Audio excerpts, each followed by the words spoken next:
ongoing brewing big story, of course, about the removal of Prince Harry and Prince Andrew's Council of State titles. And it really is intensifying, but now it's truly all down to, some say, our very frail Queen. But what truly could happen next? Hi, good morning, Neil Sean here in the very heart of London. This story is a story that simply won't go away, and it's for obvious reasons. Basically, the Councillor of State is this. If our gracious Majesty the Queen was incapacitated and simply couldn't fulfil the duties, then of course it would go down to the next person. And basically these people are William, Charles, Andrew and Harry.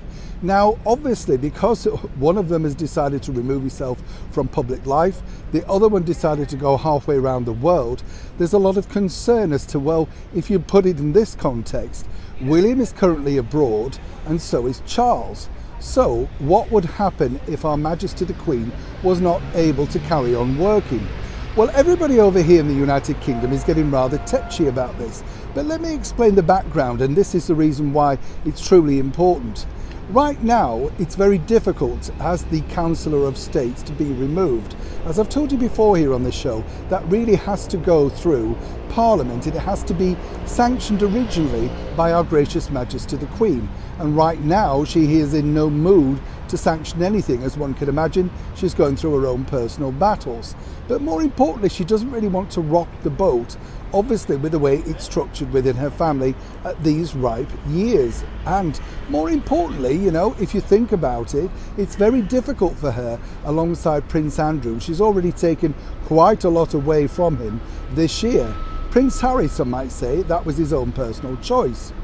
But now the difficulty is this. A lot of people are saying, well, what happens if she can't do the work? And by the work, I have to point out, those are, of course, the government boxes that are delivered each day. And of course, the weekly meeting, either by phone, with our current British Prime Minister, the Right Honourable Boris Johnson, plus some other top security work.